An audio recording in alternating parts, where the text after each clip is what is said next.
আসসালামু আলাইকুম। আপনাদের জন্য সুন্দর একটি ইসলামিক গল্প নিয়ে আসলাম। আশা করি আপনাদের খুব ভালো লাগবে। ভিডিওটি স্কিপ করবেন না, আশা করি ধৈর্য ধরে শুনবেন। তাকে আমি দেখিনি, কিন্তু আল্লাহর জন্য ভালোবেসেছিলাম। একজন মেয়ে তার পরিবারকে বলল, আমি এমন কাউকে বিয়ে করতে চাই যে আমাকে সম্পদের জন্য নয়, আমার ঈমান ও চরিত্রের জন্য ভালোবাসবে।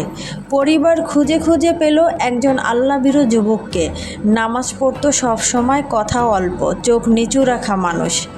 কিন্তু যুবকের ঘর ছিল মাটির, গায়ে ছিল সাদা পাঞ্জাবি, তবে নতুন নয়, কিন্তু পরিষ্কার। মেয়েটি বলল, আমি তাকেই চাই। তার হৃদয়ে যদি আল্লাহ থাকেন, তাহলে আমার জন্য সে যথেষ্ট। বিয়ের পরদিন যুবক তার স্ত্রীকে জিজ্ঞেস করল, তুমি কি সুখী? স্ত্রী হেসে বলল, তুমি আমার কাছে সেই মানুষ যার মধ্যে আমি নবীজির আদর্শ খুঁজে পাই। দিন যায়, মাস পেরোয়। তারা একে অপরকে দুনিয়ার সম্পদ দিয়ে নয়, বরং দোয়া দিয়ে, ধৈর্য দিয়ে ও সম্মান দিয়ে ভালোবাসে। একদিন স্ত্রী হঠাৎ অসুস্থ হয়ে পড়ে। জায়নামাজে বসে যুবক সিজদায় পড়ে আল্লাহকে বলল, হে আল্লাহ, আমি তো তাকে তোমার জন্য ভালোবেসেছি, তুমি তাকে আমার থেকে নিও না। দুনিয়ার কোনো সম্পদই আমি চাই না, আমি শুধু আমার স্ত্রীকে তোমার কাছে চাই।